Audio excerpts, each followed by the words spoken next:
Tonight on Joy News Prime, with some 58 days to the December elections here on your election headquarters, the Electoral Commission has disqualified the PPP's Papa Kwesi Indum, the APC's Hassan Ayariga, and 11 other presidential aspirants who presented their nomination forms to contest the 2016 elections this December, leaving only 4 presidential hopefuls in the race. I'll be telling you in a bit who's in and who's out. Now, some of the disqualified aspirants are already threatening to sue the Electoral Commission. I'm just sitting here, I just heard talking about all this blah blah blah. We're going to court because this election, whatever it takes, we are going to put injunction on this election. MPP and NDC shouldn't claim that this country belongs to them alone. No. Now, on the occasion of World Mental Health Day, we put a spotlight on mental health care in Ghana. And in business, local cement manufacturers call for stronger restrictions on the importation of cement into the country. My name is Israel Lai, and Joy News Prime is also available across Europe on ABN Television as well as on DSTV and GoTV. Stay tuned.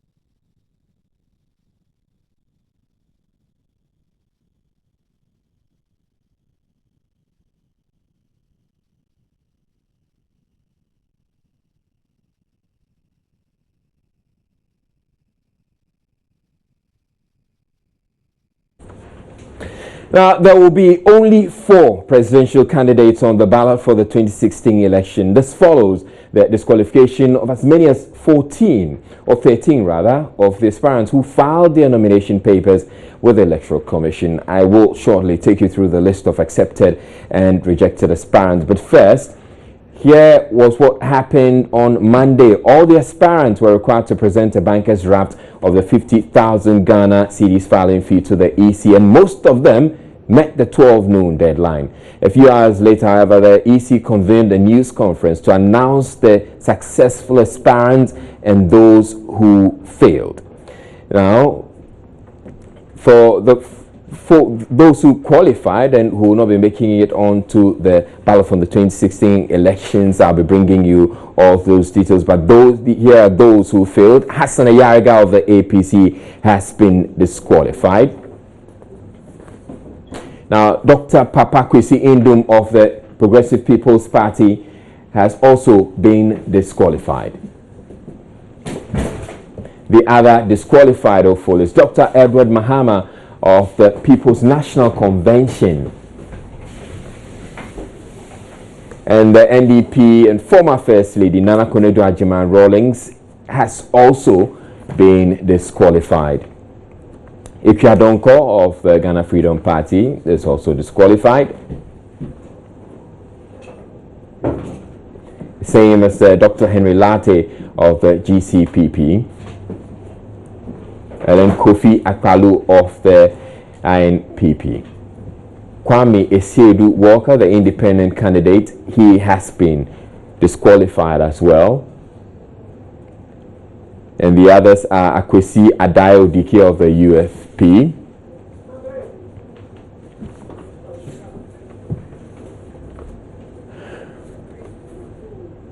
All right, so who are the ones who have been qualified or who are qualified and have been shortlisted? There are 4 of them, and I'm going to bring them to you in a moment. First of all, we have Ivor Kobna Greenstreet of the CPP. He is qualified to run. Jacob Osei, an independent candidate, is also qualified to run.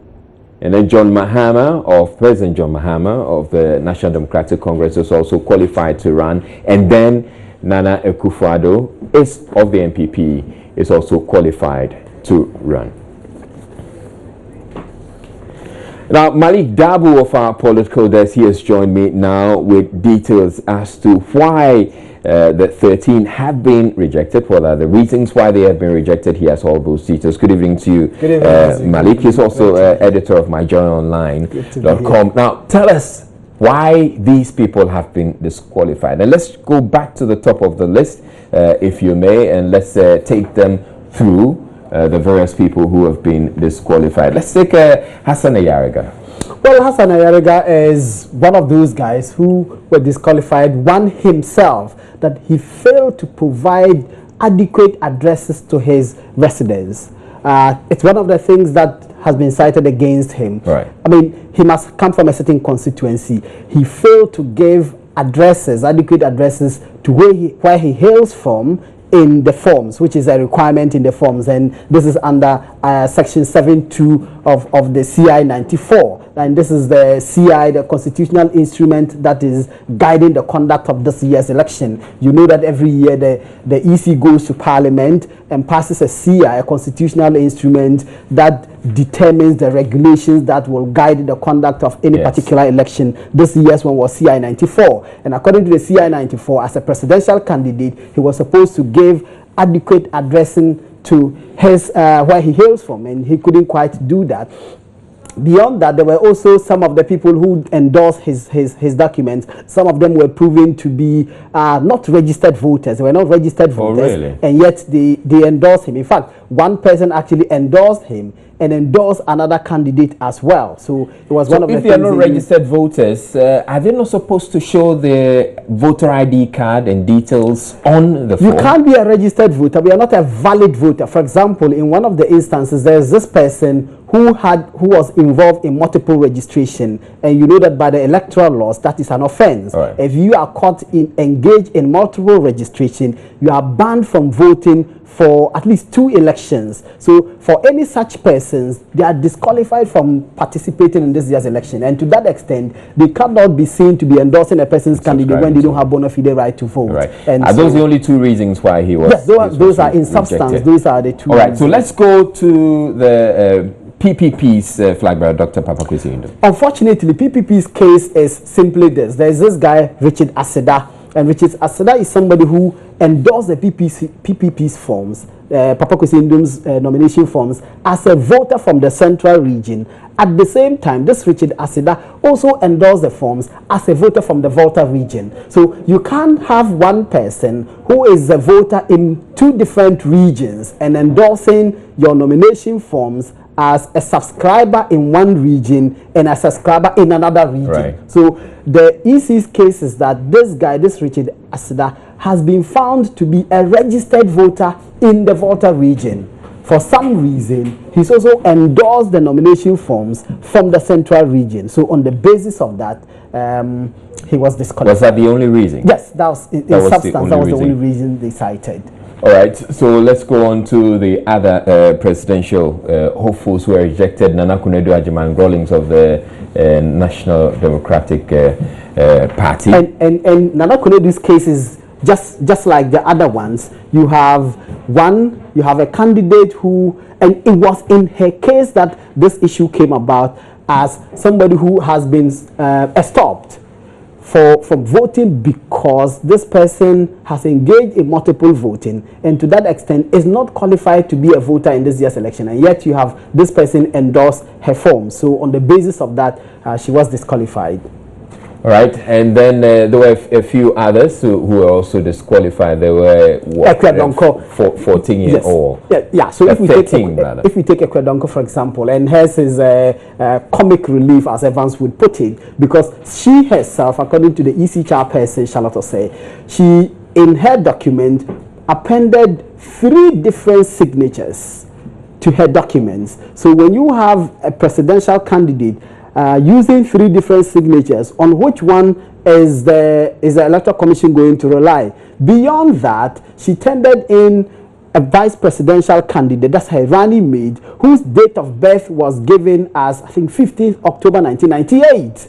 And 15 October 1998, you know that the Constitution says that in order for a person to qualify to be president, you must be 40 and above, and blah, blah, blah. If this person becomes a vice president, the Constitution says in the absence of the president, the vice president acts as president. So for the person to even be a vice president in the first place, you must qualify to be president. And this lady, born in 1998, as the date was given to the Electoral Commission, is not qualified to become a president. It's not, because you are even under 20, let alone 40.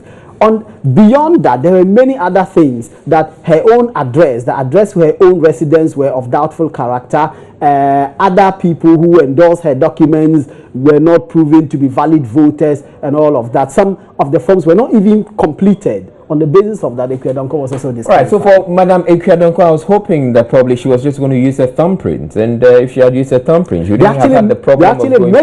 They mix them at some point. Some point they use a thumbprint, another place they use a signature, and there are 3 different signatures in all. All right, there'll be more analysis we're going to be doing on this particular story, but the parties that have been disqualified have been holding crunch meetings to outline their next line of action. The PPP's national chairman, Nia Lotebru Hammond, has been addressing the media. Let's go to our reporter, Ernest Kojo Menu. He's pitch camped at the PPP headquarters, and he joins me on the telephone. Good evening to you, Kojo. Now, how many disqualified aspirants made it to this closed-door meeting at the PPP headquarters? Yes, so far there were 3 of them in the early hours of the day. Soon after the Electoral Commission announced this decision, we rushed there. We first met the PPP's leadership, and then came NSO Subempa of the NDP, and then later we saw Kofi Apalu of the IPP. So 3 of them, 3 of the parties have been meeting. In fact, the meeting is over. The PPP chairman, Nia Lotebru Hammond, addressed the media on behalf of the 3 parties that met today, Israel. All right, and what did he have to say? He spoke on behalf of the party, saying that they will take the official position tomorrow, but on the specific case of the PPP, they disagree with the decision of the Electoral Commission. However, the EC has not served them with official notice. They got to know about this through the media, and so they quickly rushed to the EC's office to verify the information. However, according to the chairman, by the time they arrived, the EC office had been shut down, had been closed for the day. All right, Ernest, so what they're going to do, Ernest, hold on. Let's just listen to the PPP's national chairman, Nia Lotebru Hammond, and then we'll come to you. He has been addressing the media. To contest the 2016 presidential elections. Following receipt of the news from the media, the National Committee, at a previously arranged meeting, sent national executives to the EC to find out the facts of the matter. However, the EC's offices were closed by the time the officers at 4 p.m. As soon as the details are made available to the National Committee, the party's official position will be stated.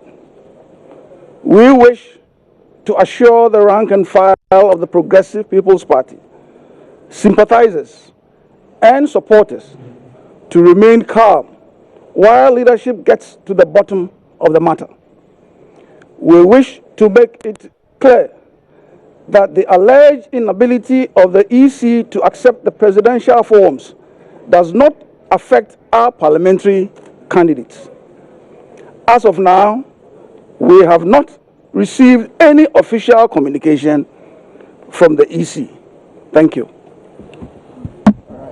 Right, so that was the PPP's chairman, Nia Lotebru Hammond, who was speaking there after that crunch meeting with some of the disqualified or representatives of the disqualified apparents. There has been some swift reactions from some of the disqualified presidential hopefuls. The flag bearer of the Independent People's Party, Kofi Apalu, is outraged. The EC chair dared to disqualify him from contesting the 2016 elections. The IPP flag bearer was disqualified because one of the persons who signed his forms was said to have subscribed the form of another aspirant. This trick will not work.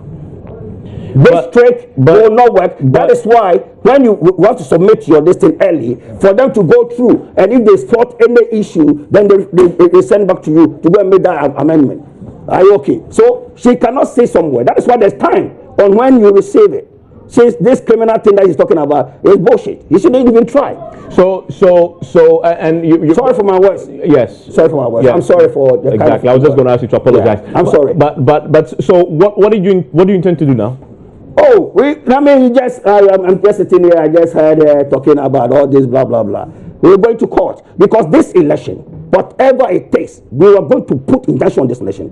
MPP and NDC shouldn't think that this country belongs to them alone. No, but it's not only MPP and CPP went through. Right, CPP. And even an independent candidate went through. Even CPP that we're talking about. Yeah? From all indications, the man submitted his money after 12 o'clock. We have a case in this country. He didn't make that requirement. But if you're talking about requirement, you cannot do pick and choose. You ask everybody to submit their money by 12 o'clock, and we are all aware the monetary requirement is not constitutional. It's not it's an administrative. It's an administrative procedure by the electoral commission. So this thing that you are mentioning, the minimum requirement for subscribers is in law. Yes, they supplied. Didn't we? We did. But if somebody goes to endorse another person, who am I? Because that guy's book, PPP book and CPP book are not in my hands to know. I mean, this is common sense, my brother. This thing that the woman is talking about is... So what? You saying that you're going to pursue this in court? Oh, yes, we will. Because this you're going to go by yourself, or you're going to join forces with the others? Oh, that one is up to me, because I can speak for myself for now. I cannot speak for other people. But what we see, this country, nobody should think they can take us for a ride. This country is not for MPP and NDC. Assuming Nana Akufo-Addo's form had the same problem. I can tell you, even they had that problem on their form, but she's afraid. I'm telling, I can point to her that they had that problem on their form. You have no evidence to back it. Yes, then they should bring Akufo-Addo's book for everybody to see. They should bring Akufo-Addo's book for everybody to see. Why are you so confident? Because they are afraid of MPP what about NDC. The NDC? They are afraid of them because they know they have the numbers. And then if Akufo-Addo has been disqualified, this country would have turned into something. So please, we are not case. This woman should tread cautiously. All right, so we're going back to the PPP's headquarters where we have Ernest Kojo Manu. He's standing by. Good evening to you once again, Ernest. So what's the very latest from the PPP headquarters? My understanding, as you indicated earlier, is that the representatives of the disqualified aspirants have dispersed. The meeting is over. What else? Yes, so as the chairman indicated, they will be challenging the decision early tomorrow morning. What the party will do is to go to the EC head office, the headquarters of the Electoral Commission, to verify for themselves officially what they have heard in the media as regards the rejection of their nomination forms, that of Dr. Indom. And so after that, they would announce their decision. But clearly, they disagree with the decision. The PPP policy advisor, Kofi Sian, who spoke to me earlier, said that the commission had erred in law, and that the provisions, what the commission should have done was to alert the party on any form of error that they might have identified on the nomination form, so the party could respond appropriately. But once the commission failed to do that, it wasn't right, in his view, for the commission to say they have rejected the nomination forms of Dr. Indom. And so we can only wait to hear from the party tomorrow what their next line of action will be. However, what has now become the coalition, the NDP, the PPP, and the IPP would also come out with a statement tomorrow, hopefully. All right, thank you very much. Ernest Kojo Manu joining us from the PPP headquarters, where there has been a crunch meeting of some of the 13 presidential hopefuls who were disqualified by the Electoral Commission. But there's more. The Electoral Commission is not just stopping us disqualifying these 13 presidential hopefuls. It says it intends to hand over details of some of those who subscribed to these people to the police. We'll have those details coming to you after this break. Stay tuned.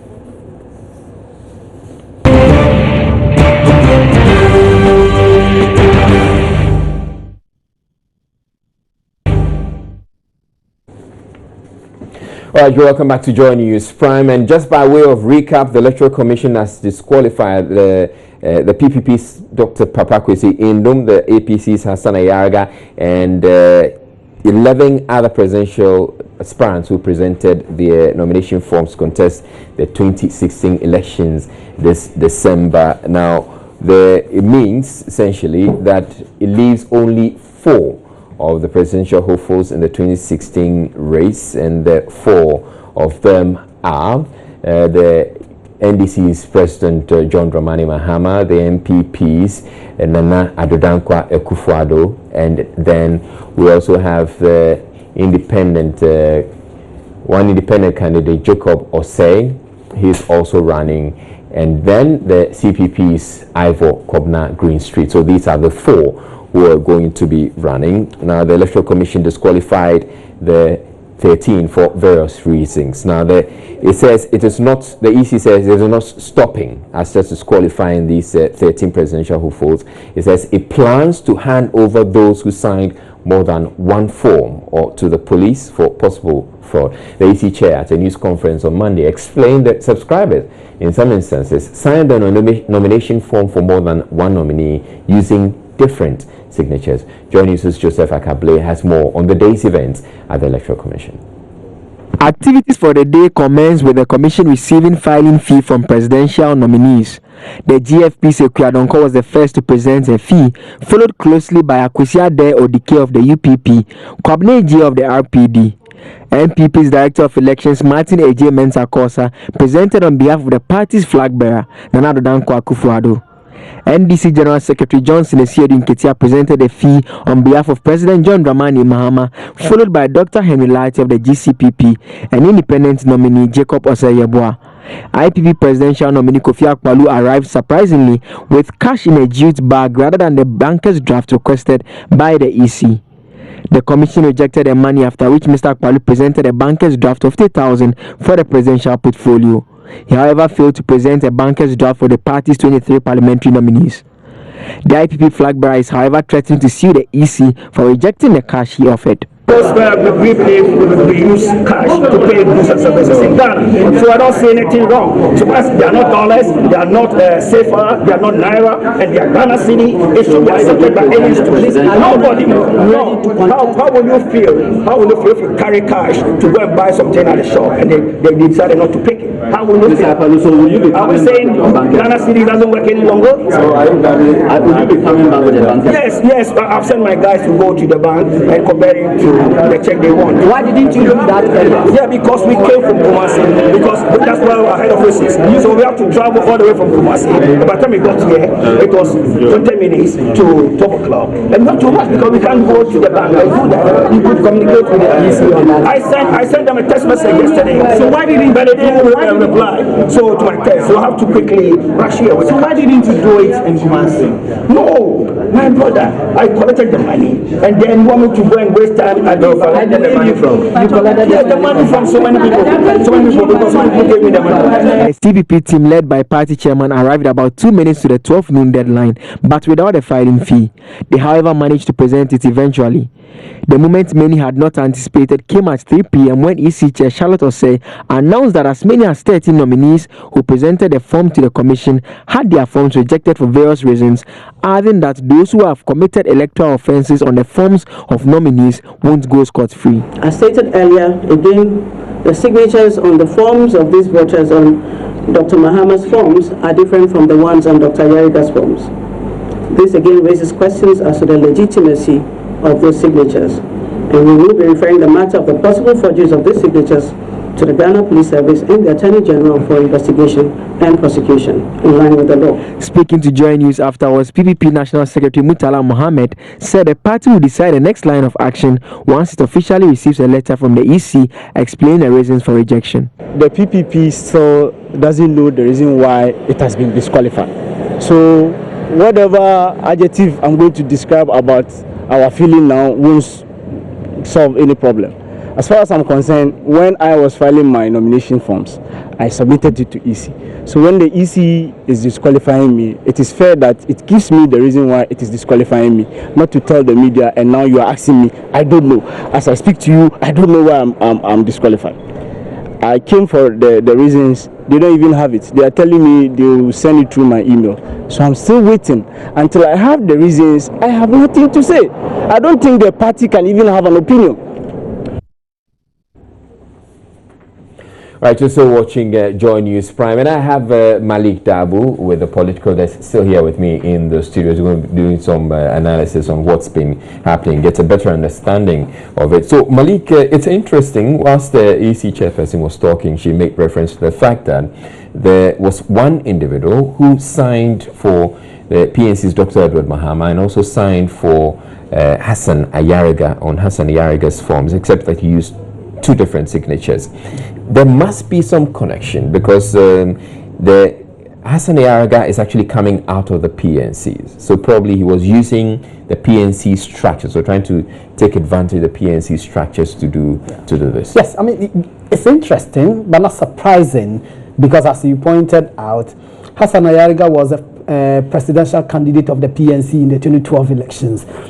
He actually contested the flag bearership of the PNC for this year's elections and lost. He lost to Edward Mahama, and then he decided to break away from the PNC to form the APC, the All People's Congress.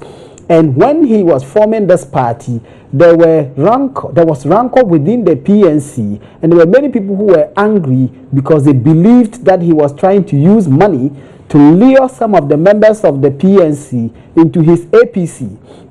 So if you find somebody endorsing Edward Mahama and endorsing Hassan Ayariga, it's not surprising, because somehow you may have found the same people who were in PNC now trying to play both sides of the political divide, do PNC and do APC as well. So that's the reason why this. Now there's one other candidate whose issue is quite peculiar, and that's Udike. Yes. In his case, apparently, he's not exactly been disqualified.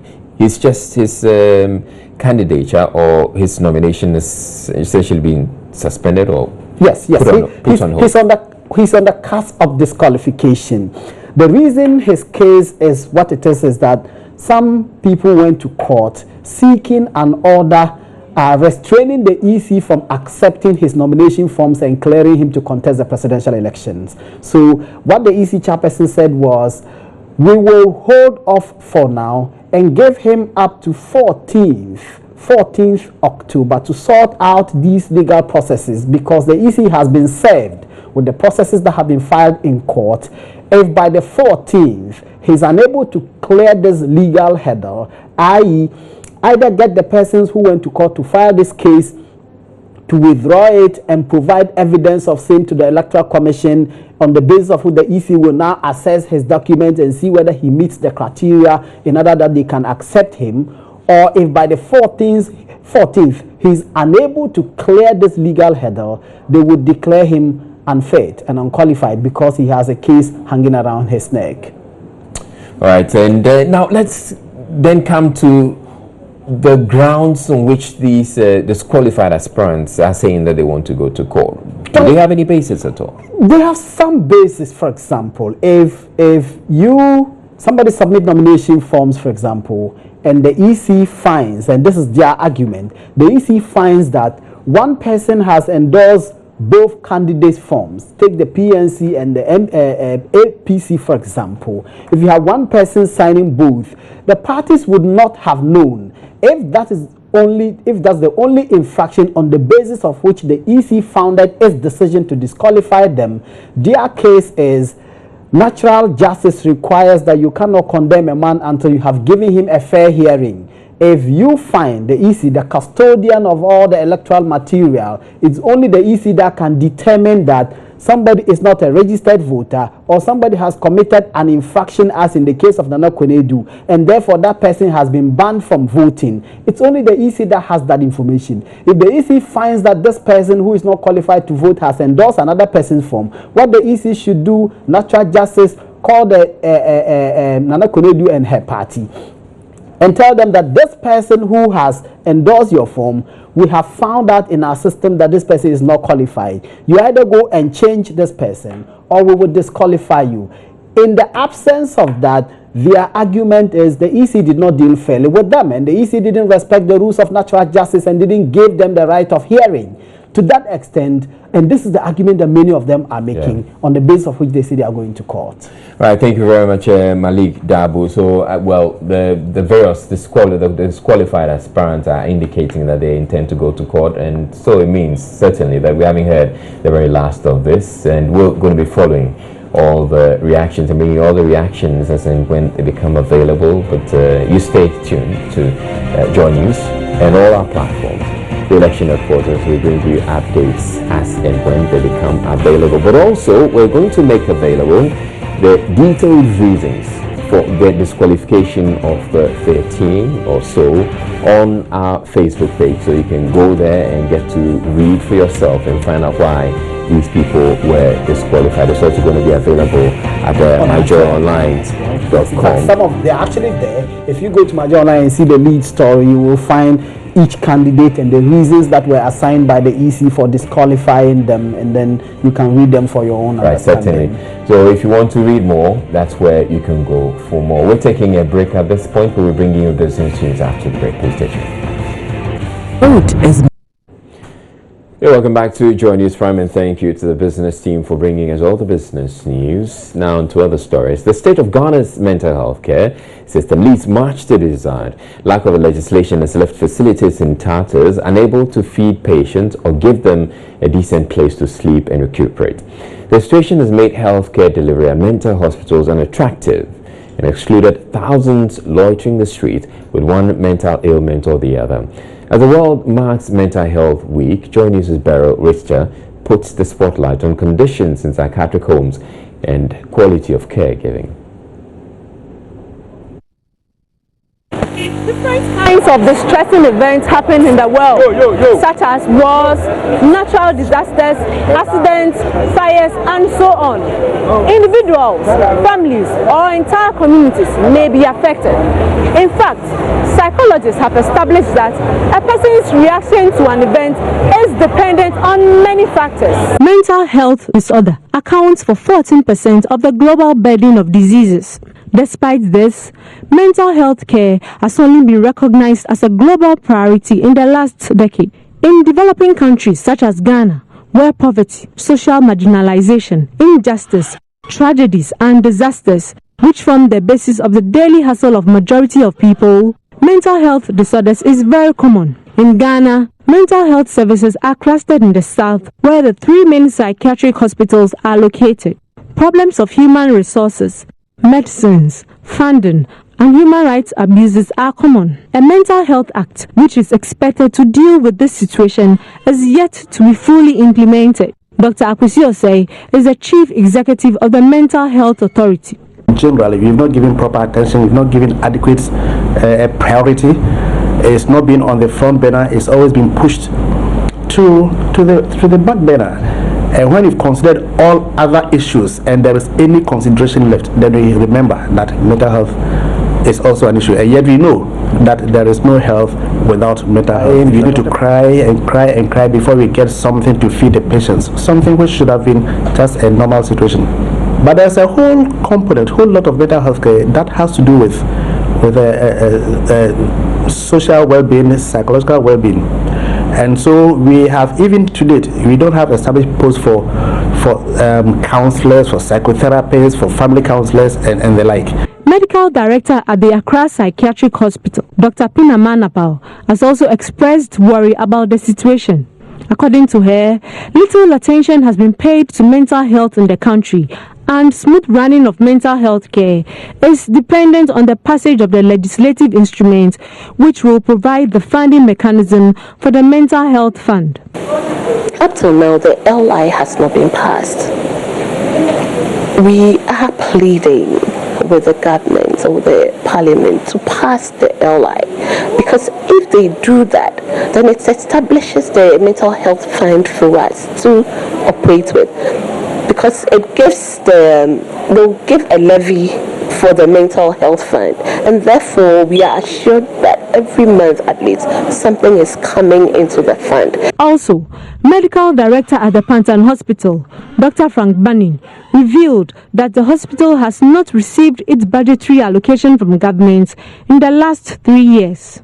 According to him, the facility has been surviving on the benevolence of individuals and organizations and also internally generated funds from other services rendered to the public. Our total budget we submitted, we were looking at something around 6 million Ghana cedis, and we were given a ceiling of 600,000 Ghana cedis. Even then, we didn't receive the 600,000 Ghana cedis. We didn't receive anything at all. So this year, say we haven't received anything at all. Last year we didn't. In the last 3 years, government has not given us any money for yearly budgets. Meanwhile, Vice President of the Mental Health Society of Ghana, Martha Kofi, has also expressed worry about the lukewarm attitude towards the reintegration of mentally challenged who have recovered in society. She is therefore calling on employers to allocate space in their various institutions for them so as to help enhance their living conditions. When it comes to formal and informal sector employment, people are not willing to employ people. And how can you make life if you are not working to be able to support yourself with the daily amenities of life? People are not getting jobs. People who suffer psychosocial disabilities are not rendered useless. They still can function, they still can work. So I'm also pleading for space for us in the employment sector. As Ghana joins the rest of the world to mark the day, the question on the minds of many is what proactive measures will be used to address the myriad of challenges confronting mental health. For Joy News, Beryl Richter.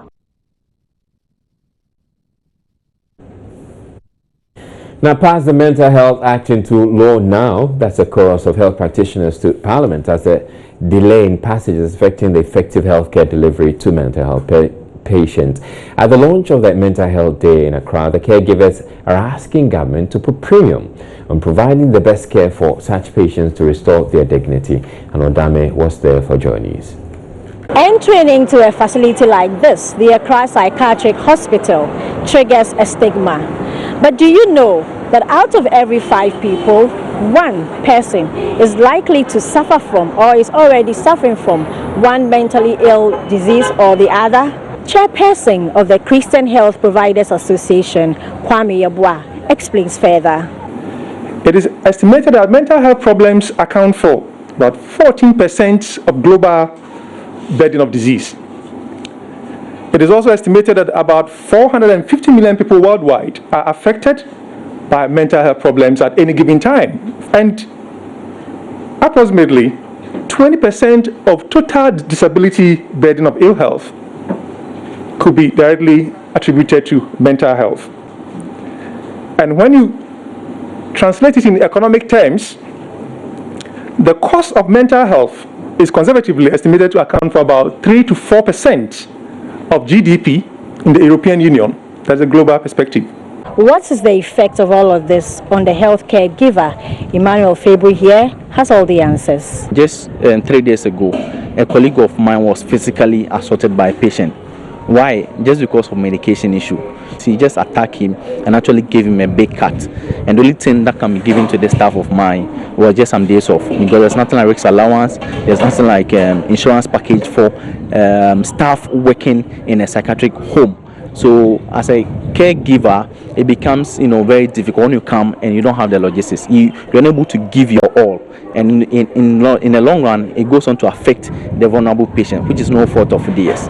Operation Restoring Dignity is a campaign by the Mental Health Authority to rid the streets of the country of the over 3,000 mentally health patients.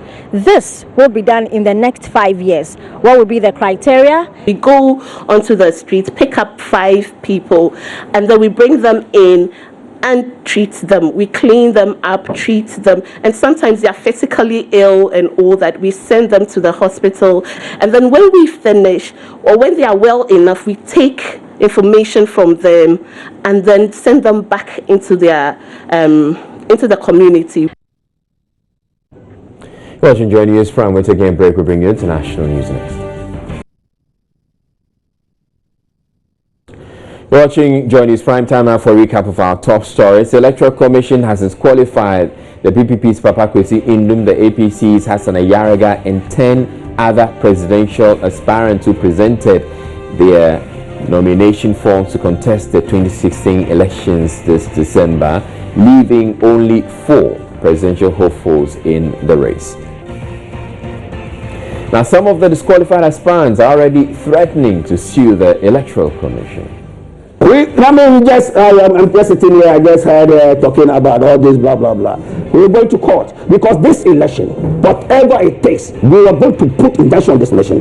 MPP and NDC shouldn't claim that this country belongs to them alone. No.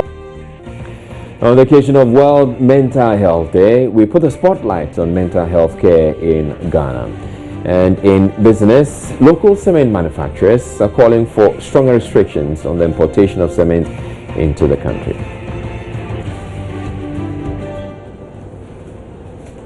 In other news, former Chief Executive of the Kumasi Metropolitan Assembly, Kojo Bonsu, says the NDC holds the key to Ghana's development more than any other party. He says this is evidence in the many projects in the Ashanti region in particular has seen under President Mahama in 4 years compared to the NPP's 8 years. Mr. Bonsu was addressing party supporters at the Bantama Constituency NDC campaign launch in Kumasi. Joining us is Kwesi Deborah reports.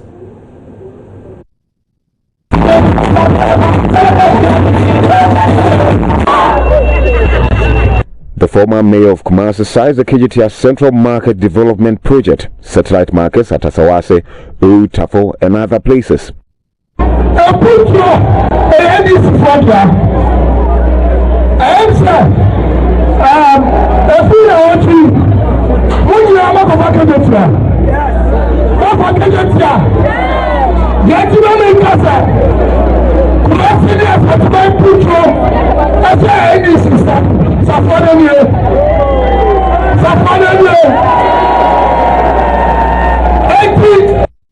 Minister of Water Resources, Works and Housing, Dr. Kwakwajima Mensah, also touted NDC's performance in health and water supply. Minister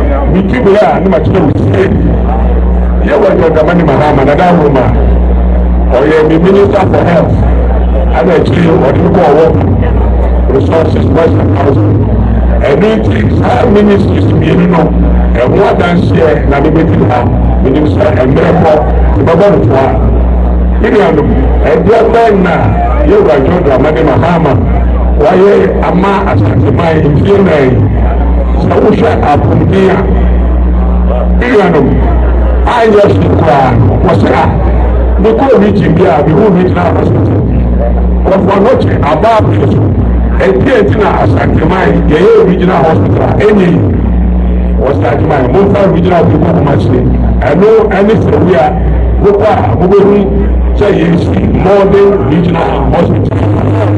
surprise aspect of the event perhaps was the resurfacing of sacked former Deputy Minister of Communications, Victoria Hammer.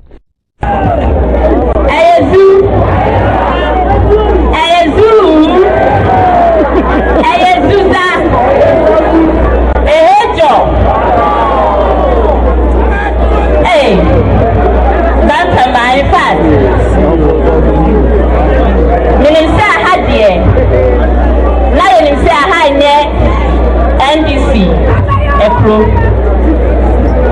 now so and then who are hiding in him say you will need that so I was happy you need that for any papa a branch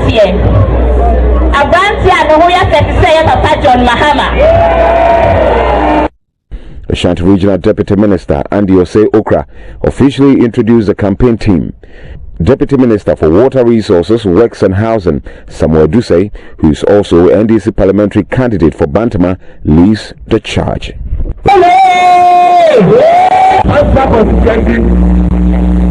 Reporting for Joy News, Kwesi Deborah. Of the National Democratic Congress, John Singh Nketi, has urged Ghanaians not to waste their time and ears on what he describes as baseless policies coming from the opposition New Patriotic Party. He says policy proposals in the NPP's manifesto indicate how desperate the party is for power, hence throwing dust into the eyes of the ordinary Ghanaian. He made these remarks when the NDC parliamentary candidate for Ashamang, Ernest Nogbe, launched his campaign ahead of the December polls. According to him, the General Secretary of the NDC, NPP lacks basic knowledge in job creation despite downplaying the importance of the various infrastructure being provided under President John Mahama. He wondered how a government would create jobs for doctors, nurses, among others in the health sector without providing hospitals. Esiedun Ketia indicated that members of the NPP have shot themselves in the foot for speaking against the extension of electricity to every part of the country, questioning how their one district, one factory policy will thrive.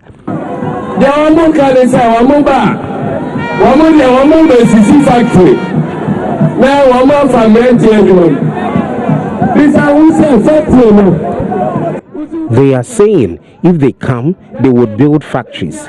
Ask yourself if we should stop the construction of roads, potable water, and electricity. What will be used to build the factories?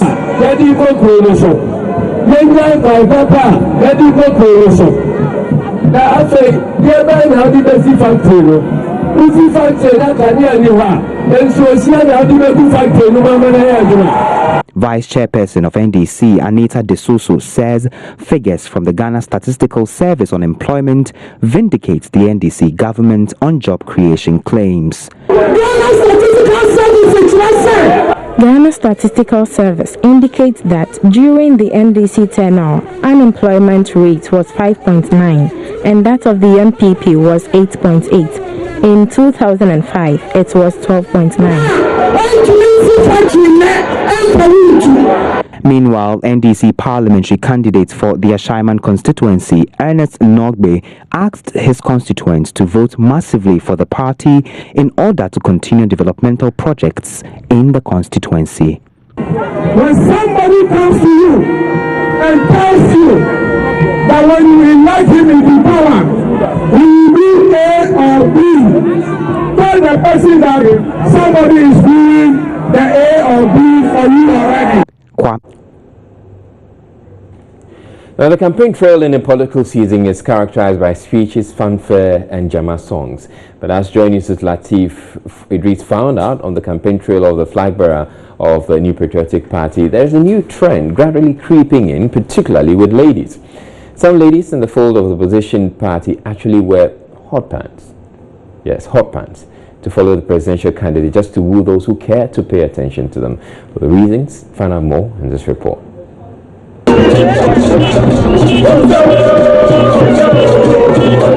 It's not just about speeches on this very particular campaign trail by the New Patriotic Party. One interesting development on this trail has been the wearing of hot pants by some ladies who are tagged as Ladies for Nana. Yeah, it means that I'm ready. I'm in danger. I want to put him down for Nana to come. I want to throw him inside the this thing. What's the name? Kole Lagoon. That's where we are pushing him into. Reason why you are in the hot pants? But when you wear skirts, you don't move. You can't be smart. You understand? When you are in short, you move smart. Even when you are in tri, you cannot move faster like the way you are in knicker. That's why I wear this short. Is that why you are also wearing the hot pants? Oh yeah, not even new hot pants. Here do wa ko kwa yin gbe mi etu because tutukwe ko kwa mi kemi ma na ke ye Fati Isaka ba she bia na komo wig pocket yan fe je de je inya ma fix ba ja je fe fa ni je e wo jele mi wa jo mama e wo ife fa ni every week first animabu ona e wanye fine ife a wan fi de e wu ha miska ni ma na ma fe e wa na na ye na ka ku fodu papa wa iye so keke ngo 1 week pe ma chie because of ni wu beska wa gbete na nya ma wele na jano bona be ni ye yo e wa sa ne kwa ya na kwa ba ni nya ma wele na jano sa ne kwa ya na kwa ba bona ni. So I want to find out from you this hot pants, come don't go yet, on this same hot pants issue, is it also to attract more men into the party to vote for Nana? No, yeah, it's true. We wear this to attract a lot of people, especially the NDCs. We want them to know that we look very sexy. Anyway, have you seen this dress? It looks very attractive. Even when I wear it, I hope you like this dress. So with my white short and the blue, it goes nicely. So when NPP when the NDC people see this, it attracts them. Because even when we're coming out like this, you can see a lot of NDC among us. You understand me? So we want to change their mind. Their mind. Does it attract them to the party or attract them to you? No, we want to attract them. You know those dress. It's attractive dress. The attraction is what I'm talking about. Yeah. Are you attracting them to the party or to you? Yeah, I'm attracting them to the party, but not myself because I'm a married woman. But they'll be calling you? No, they won't call me. No, listen to me. You know, when we came out, we were not joining the vehicle. We walked. I saw you walking. Yeah, you saw me. And even you saw the action I was doing by the roadside with my colleagues. Yes. We were dancing, shaking the body. We were not shaking for the men. Yes. We are rather shaking it for the NDC people. Yes. On the NPP campaign trail, wherever we've gone throughout the Greater Accra, we have ladies like my sisters here wearing hot pants following the NPP. Now, she's giving us the secret behind it. They do this to be smart, that is one, and also to attract members from the other party, that is the NDC, to also join the new patriotic party. This has been yours truly, Lateef Idris, bringing you a short report on a common feature, that is hot pants of the new patriotic party campaign trail. That's what the women decided to do to me. So this is Lateef Idris, Joy News, Ayawaso Central. Excuse me, sir. We've not done. We're taking a break. We have more entertainment coming up thereafter.